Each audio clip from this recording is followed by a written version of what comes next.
자, 어떤 개념이나 판례에 대해서 굳은 결심으로 내가 완벽하게 이해해보겠다라는 생각으로 교재며 인강이며 자료며 판례며 논문까지 싹 다 뒤져가지고 완벽한 이해를 위해 시간과 정성을 쏟으시는 분들이 있습니다. 그런데 막상 시험을 보고 나오면은 그렇게 내가 파고들었던 그리고 치열하게 공부했던 내용이 정작 문제에는 나오지 않는 경우가 발생했을 겁니다. 자, 여러분들은 수험생입니다.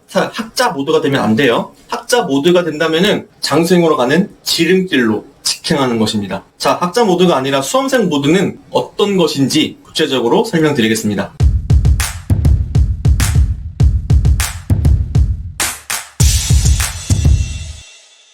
자, 우리는 수험생입니다. 수험생이에요. 우리는 시험 점수를 잘 받으면 그걸로 되는 겁니다. 결국에는 우리는 합격 점수를 만들어야 됩니다. 우리가 어떤 개념을 처음 접했을 때 깊이 탐구해보고 싶어하는 경향이 유독 강하신 분들이 있습니다. 뭔가 이걸 내 것을 만들고 싶어, 완벽하게. 그래서 그 내용을 파고듭니다. 어떤 개념에 있어서 공부하면 공부할수록 직접 호기심이 생기는 거예요.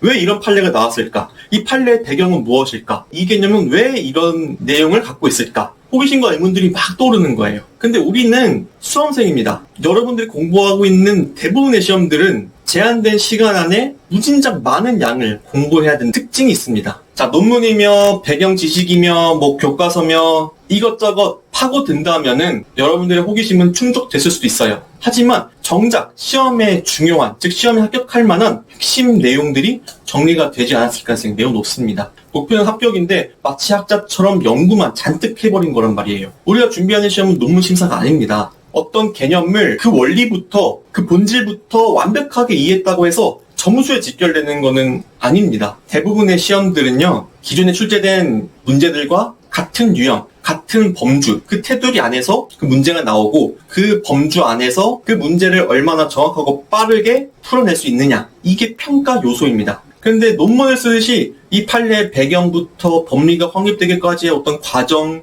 학계의 다양한 해석 이런 것들을 습득하려고 한다는 것은 시간은 시간대로 소모되고 정작 시험장에서 중요한, 즉 문제 해결에 필요한 핵심은 제대로 정리되지 않은 상태로 남게 된다는 것이죠. 예를 들어서 행정법 내용 중에 행정청의 처분 개념 이거 하나만 놓고 봐도 사실은 깊게 파고들 만한 게 되게 많거든요. 사실상 석사나 박사 논문들이 다 특정 개념, 특정 판례 이런 거를 깊게 파고드는 연구로부터 나오는 거예요. 이거 파고들면 끝도 없거든요. 관련 판례들을 찾아서 어떤 의미로 해석될 수 있고 각 시기별로 학설은 어떻게 달라졌고 이런 것들을 정리한다면은 스스로의 어떤 의문이나 호기심은 충족이 될지언정 문제가 요구하는 수준에는 전혀 맞지 않는다는 게 문제입니다. 그러니까 즉 문제가 요구하는 거는 이 판례가 그래서 이런 경우에 긍정이냐 부정이냐 적극이냐 소극이냐 허용이 되는 거냐 안 되는 거냐 이런 것들을 묻는 게 대부분이거든요. 공부 시간은 한정되어 있고 공부량은 어마어마하게 많고 하나에 깊게 파고 들어간다면은 나머지 것들을 계속 놓치게 되는 것이고 또 시험에서 요구하는 수준만큼이 아니라 지나치게 깊게 들어가기 때문에 오히려 전혀 그 핵심은 정리되지 않은 상황이 나올 수도 있다는 것입니다. 자, 우리는 수험생입니다. 시험에 합격할 수 있는 점수를 얻는 데 가장 집중해야 됩니다.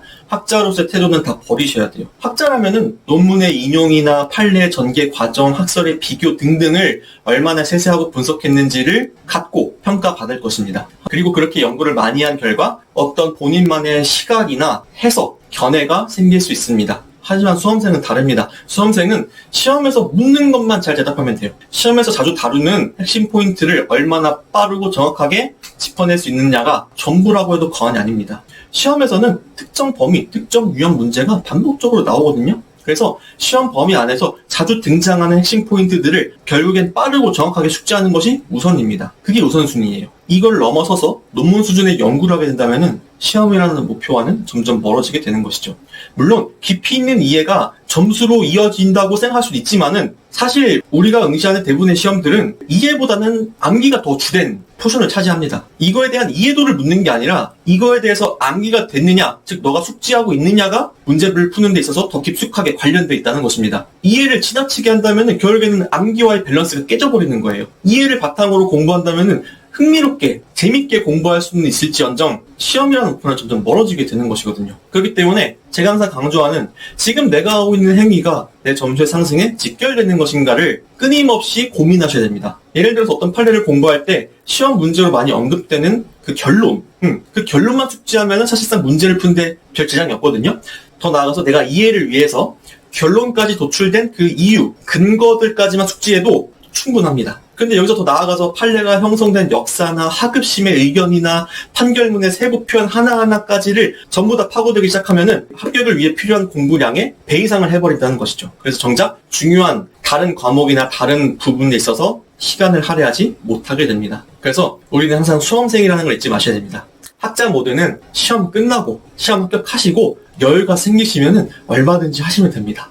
논문을 읽고 싶다? 읽으세요. 역사적 배경을 파고들고 싶다? 하세요. 여러분의 지적 호기심은 나중에 펼치시는 거예요. 지금의 목표는 합격입니다. 합격을 위한 공부와 학문적인 공부는 완전히 결이 다릅니다. 해당 판례나 개념이 기출문제 어떤 식으로 나왔는지, 어떤 핵심 포인트가 기출에서 반복됐는지만 파악해도 그걸로 충분합니다. 그래서 주객전도 되는 공부를 하시면 안 돼요. 점수 상승을 위한 공부, 내가 지금 그런 공부를 하고 있는지를 항상 의문을 갖고 수험생활을 보내시기를 바라겠습니다. 오늘 시험에 붙으면 장땡이에요.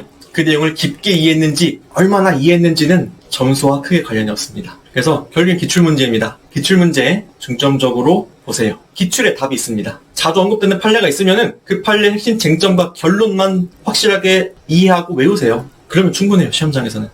직접 호기심은 잠시 눌러주세요. 합격하고 나서 얼마든지 펼치시면 됩니다. 석사나 박사를 하셔도 돼요. 자, 다음에는 기출문제를 어떻게 활용할 것인지, 기출문제를 어떻게 분석할 수 있는지를 같이 살펴볼 겁니다. 효율적인 공부를 통해서 빠른 시일 내에 합격이라는 결과를 얻으시길 바라겠습니다. 튜토리얼 관련된 많은 프로그램들 진행하고 있으니까 관심 있으신 분들은 설명란이나 고정 댓글 참고해주시면 감사하겠습니다.